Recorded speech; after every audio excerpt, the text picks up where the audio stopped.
Hi. Excuse me. Damn. I was a smoker from age 15 until 48.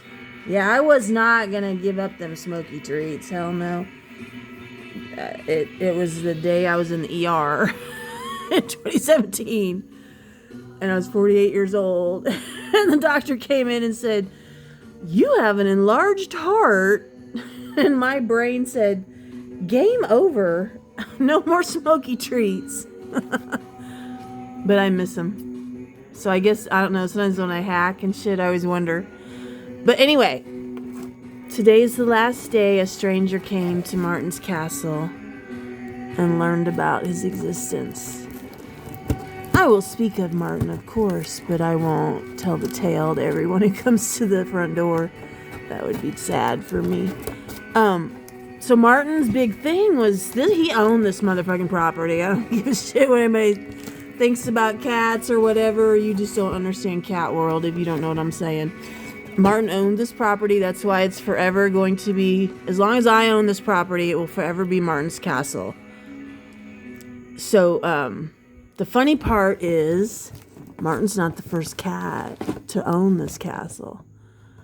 And I didn't think of it in those terms back then because it was Grammy's property when we moved in.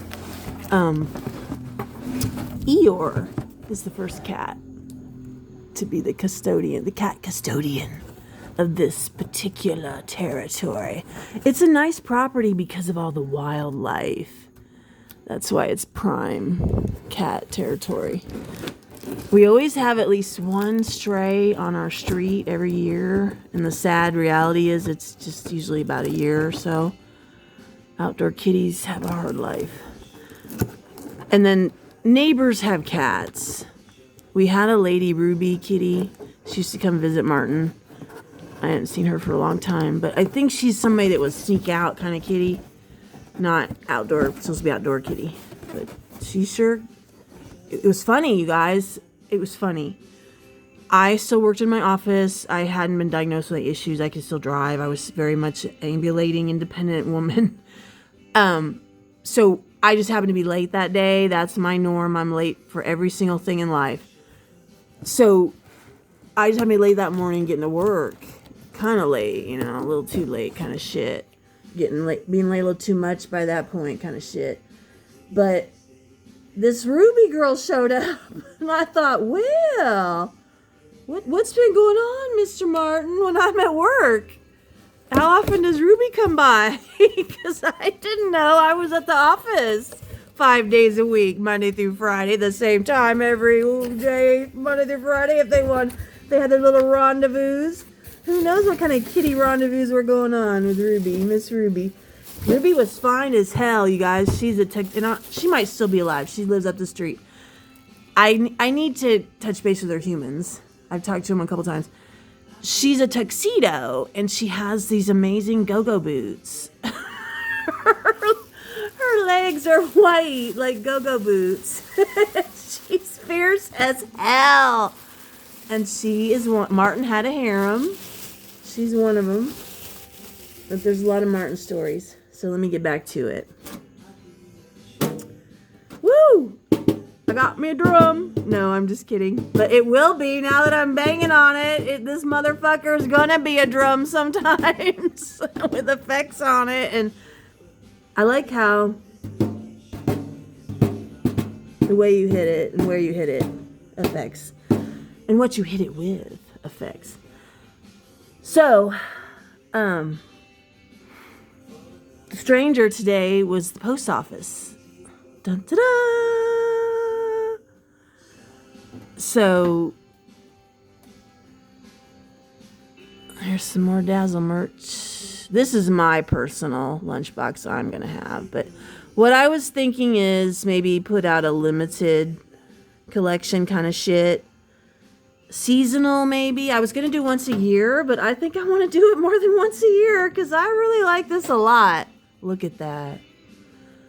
So I can put any original art I have, anything you've seen, Any original photography Susan or I have done, anything you've seen in Dazzle World, can go on a motherfucking lunchbox, bitches.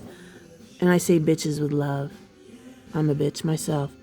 Look at that, you guys.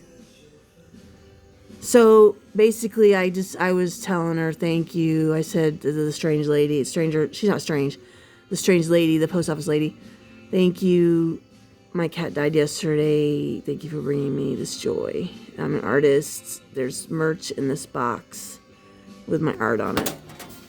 And she was a sweet young lady. Young lady.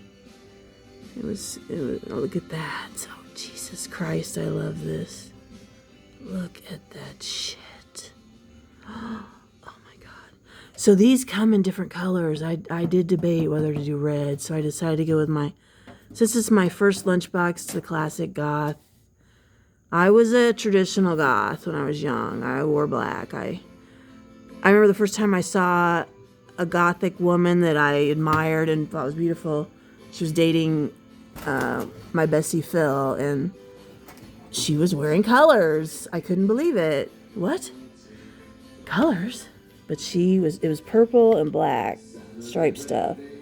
I don't know if she's a Tim Burton fan. I can't remember what year it was. But yeah, it was like late 80s when I hung out, when I lived in Muncie. Late 80s, early 90s. So yeah. I went with my old school. If I was a kid and I was going to buy a lunchbox and I found something like this, I would buy something like this. That doesn't have to be me, this picture. I like pictures like this where it doesn't really, it's not about the ego of the human. The picture's, it's an image, it's imagery, symbolism. It could be anything. It can evoke all kinds of shit. Men and women can enjoy it. So, yay! I love you, Martin.